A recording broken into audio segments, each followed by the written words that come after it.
अपनी नस्लों को सिखाएंगे कि जिस जगह पर बाबरी मस्जिद थी उस जगह पर बाबरी मस्जिद है। जिस वंस अ मस्जिद ऑलवेज अ मस्जिद हम कहते रहेंगे। आप किसी की बात कह रहे हो, बेवाओं की फरियाद, अगर बेवाओं की फरियाद है तो सही, कोई बात नहीं, मगर याद रखो ये इंसाफ की फरियाद भी है, ये संविधान को बचाने की फरियाद है, ये देश की रूह को बचाने की फरियाद है। आप बना लीजिए ना, आप नमाज भी पढ़ लीजिए, मेरे क्या करने का है, वो मेरे लिए मस्जिद जरारा है।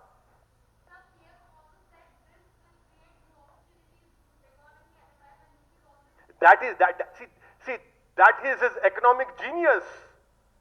That he believes that making a mandir will lead to economic revival, will bring back the lost GDP. It is minus now. That is the economic genius of the Prime Minister. 12 crore people have lost their lives because of his unconstitutional and haphazard decision of imposing lockdown, and the Prime Minister says that it will lead to economic revival. Mr. Prime Minister, why don't you talk about economic revival of the whole Uttar Pradesh, the whole country? That is his economic genius. That is his understanding of basic economics. Good luck to him and good luck to people who have voted for him.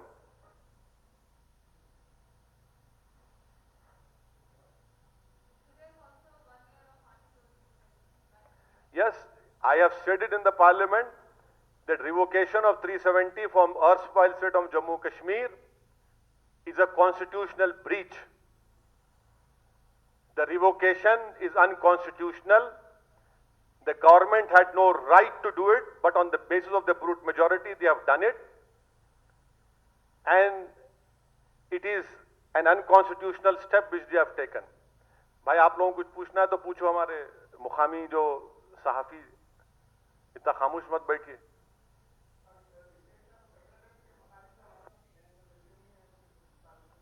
बिल्कुल है, मैं अभी जो बोला ना मेरे भाई, एक मस्जिद को 1992 में शहीद किया गया तो हम नहीं भूले। सेक्रेटेरिएट की मस्जिद के ऊपर यकीनन मैंने बयान दिया और मेरा वीडियो भी है, और मैं आज फिर आपके सवाल के जवाब में कह रहा हूं कि हम तेलंगाना के चीफ मिनिस्टर से इस बात का मुतालबा किए हैं, कर रहे हैं और करते रहेंगे कि उसी जगह पर सेक्रेटेरिएट की मसाजिद को दोबारा तामीर किया जाए। हम चीफ मिनिस्टर से मुलाकात करेंगे, उनसे बात करेंगे और उनसे यही चीज को हम उनके सामने दोहराएंगे जो दोहराई जा चुकी है। चीफ मिनिस्टर का बयान आया कि उन्होंने रिग्रेट का इजहार किया, वो वक्ती और सही बात थी, मगर अब हम चीफ मिनिस्टर से इस बात का मुतालबा कर रहे हैं और किए भी हैं कि आपकी हुकूमत का काम यह है कि दोबारा उसी जगह पर उस मस्जिद की तामीर का काम फौरन शुरू होना चाहिए। और आप हमारे को एक टाइम बता दीजिए। ये ना सिर्फ मेरा बल्कि तमाम लोगों का एक मुश्तरका बयान इसमें दिया जा चुका है।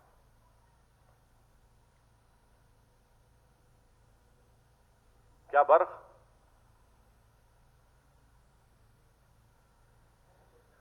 नहीं पूछते? हाँ,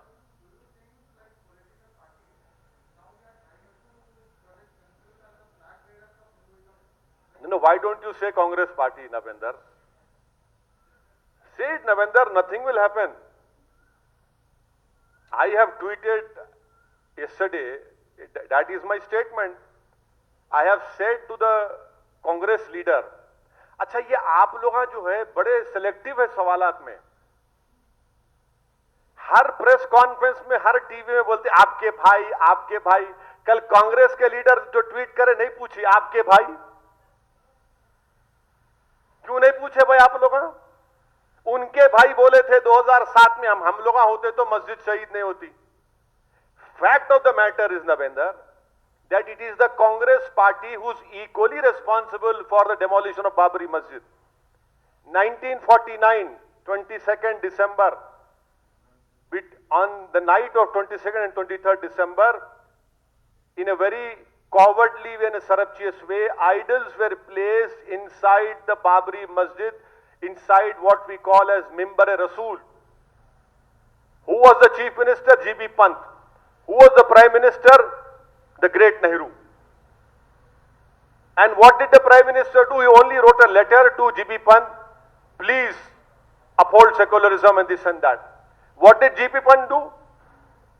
G.P. Pant as the Chief Minister could have equally told that the then DM K.K. Nair to immediately remove those idols which have been, they have trespassed into a masjid. That is an offense. But he didn't do that. You know what K.K. Nair told G.P. Pant?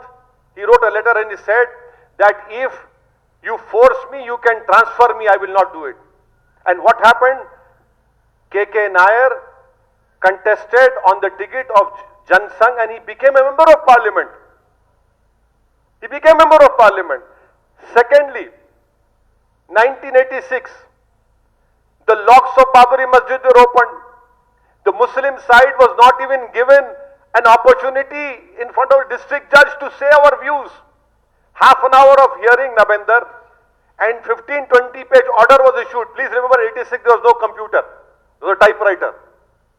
Half an hour hearing, 15-20 page order was given. And within 45 minutes the locks were opened. And when the locks were opened, who was there? No, it was the then Congress Chief Minister was present when the locks were opened. Who was the Prime Minister? The late Shri Rajiv Gandhi. 89 Shilanyas was done.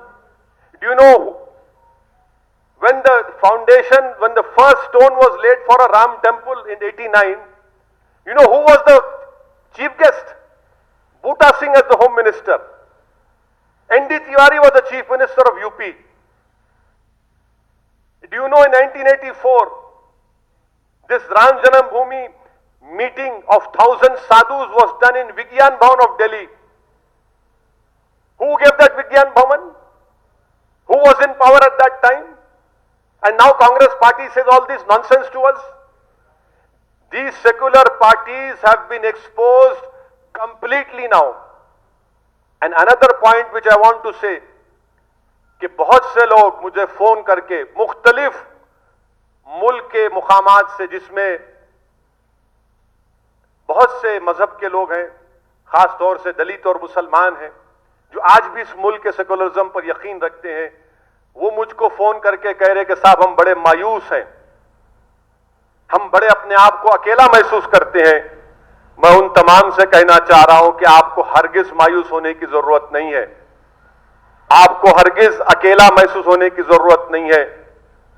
ये हुकूमत है जिसके प्रधानमंत्री नरेंद्र मोदी हैं, वो secularism को खत्म करके हिंदू राष्ट्र को कायम करना चाहते हैं, मगर हमको नाउम्मीद होने की जरूरत नहीं है।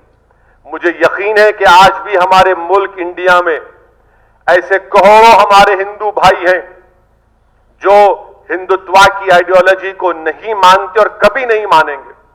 मुझे यकीन है कि हम और वो और दलित हमारे भाई जो कभी नहीं मानते हिंदुत्व की आइडियोलॉजी को, ये वक्त जमहूरी तरीके से हिंदू राष्ट्र के रास्ते को जो कयाम किया जा रहा है, उसको एस्टैब्लिश किया जा रहा है, उसको डेमोक्रेटिक तरीके से रोकने की जरूरत है।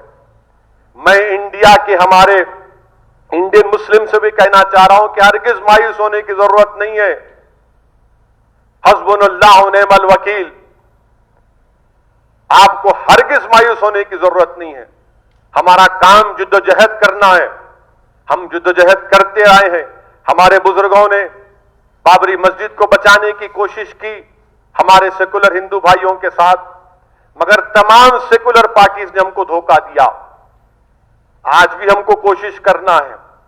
मैं आपसे यह कहना चाह रहा हूं कि इंसानियत की तारीख गवाह है कि जब कभी भी नमरूद आया, जब कभी भी फिरौन आया और जब कभी भी यजीद आया, तो अल्लाह ने हुसैन को पैदा किया, अल्लाह ने मूसा को पैदा किया, अल्लाह ने इब्राहिम को पैदा किया। हमारा काम इंसाफ के लिए लड़ना है। ये बाबरी मस्जिद की लड़ाई इंसाफ की लड़ाई है, ये कोई मुसलमानों की लड़ाई नहीं है। ये भारत के संविधान को बचाने की लड़ाई है, ये इंडिया की रूह को बचाने की लड़ाई है। और ये जद्दोजहद हमको जारी रखना पड़ेगा। और ये एक्सपोज हो चुके हैं, देखिए इन्हीं सेकुलर नाम या सेकुलर पार्टीज की वजह से आज मुसलमानों में इस तरह की एक एप्रीहेंशन, इस तरह की सोच पैदा हो रही है। मगर मैं उन तमाम भारत के, इंडिया के हमवतनों से कहना चाह रहा हूं कि हमको मायूस होने की जरूरत नहीं है। आप अपने आप को अकेला हरगिज महसूस मत करिए, बल्कि हिम्मत और हौसले के साथ हमको जद्दोजहद करना है। आज ये खत्म नहीं होगा, ये जद्दोजहद जारी रहेगी। जैसा कि मैंने कहा कि बाबरी मस्जिद है और इंशाअल्लाह ताला सुबह क़यामत तक मस्जिद रहेगी। हाँ, नमरूद और फिरौन और यजीद वो लोग हैं जो इख्तिदार की कुर्सियों पर बैठकर ये समझते हैं कि वो खुदा हैं, जो इख्तिदार की कुर्सियों पर बैठकर ये समझते हैं कि वो जो बोले सच है और जो उनके खिलाफ बोले उसको दबा दो, उसको कुचल दो, उस पर जुल्म कर दो, उसके वजूद को मिटा दो।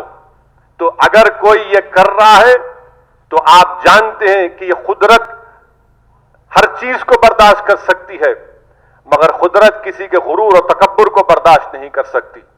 और अगर कोई ऐसा कर रहा है तो आप भी देखेंगे। इसीलिए मैंने मिसाल दी कि अगर फिरौन है तो मूसा है, अगर यजीद है तो हुसैन है, और हम हुसैन के चाहने वाले और मानने वाले हैं। इंशाअल्लाह ताला हमको यकीन है कि हम जमहूरी तरीके से इस मुल्क में कॉन्स्टिट्यूशन में जो हमको राइट्स दिए गए उसको हासिल करेंगे, उसके लिए कोशिश करेंगे। मगर मैं उन तमाम सेकुलर जहन रखने वाले तमाम लोगों से अपील कर रहा हूं, चाहे वह हिंदू हो, मुसलमान हो, दलित हो, आदिवासी हो, सिख हो, जरा आप इंट्रोस्पेक्शन कर लीजिए कि जिन पार्टियों को आपने वोट दिया था वो इस मुल्क को किस दहाने पर लाकर खड़ा कर दिए। देखिए सेकुलरिज्म के नाम पर किस किस ने आपको दगा, किस किस ने आपको अच्छे दिन के नाम पर मुल्क में बेरोजगारी हर नौजवान का मुकद्दर बना दिया। मेरी आपसे गुजारिश है कि आप इस पर सोचिए। यकीनन आप मुझसे नफरत करेंगे, करते रहिए, मुझे उसकी परवाह नहीं है, क्योंकि एक असदुद्दीन ओवैसी इस मुल्क के लिए एक जर्रे के बराबर भी नहीं है। मगर मुल्क बड़ा है, मुल्क किस राह पे जा रहा है आप देखिए।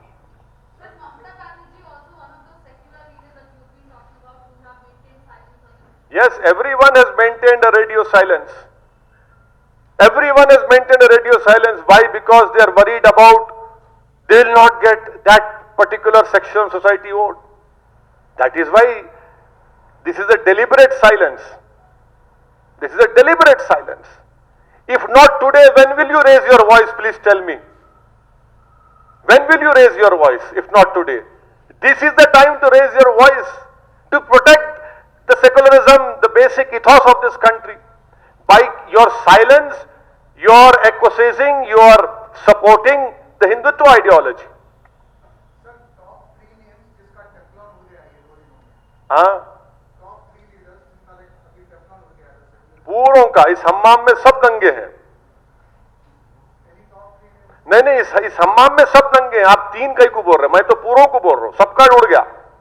टेफलॉन तो बहुत ही सॉफ्ट वर्ड बोल रहे हैं, मैं तो बोल रहा हूं इस हम्माम में सब नंगे हैं। और इंग्लिश की कहावत है ना, the emperor has no clothes. आज नरेंद्र मोदी वहां पर गए, एक कॉन्करर के रूप में गए हैं वो। ठीक है, टिक टाक नहीं होगा भाई।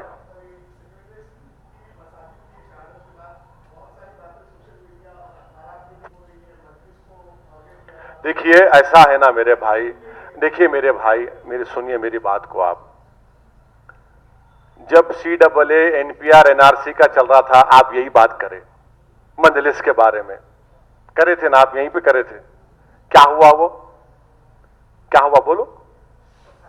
टाइम हुआ ना, CM के पास गए, असेंबली में रेजोल्यूशन पास हुआ।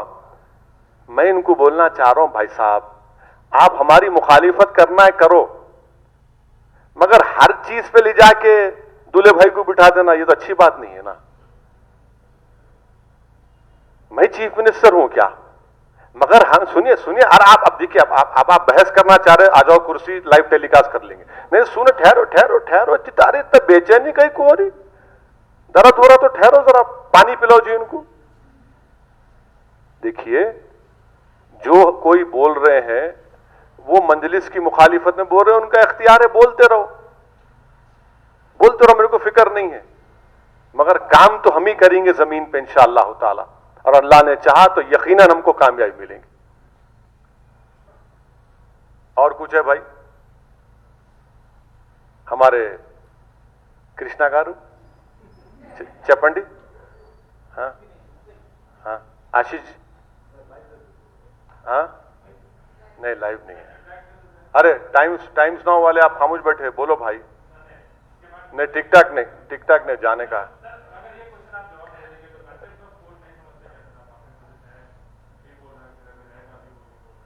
नहीं, कंटेम्प्ट ऑफ कोर्ट अच्छा करे आप बात करके। I am really thankful to, मैं भूल गया। देखो, आप लोग सवाल करें तो दिमाग में आती बात।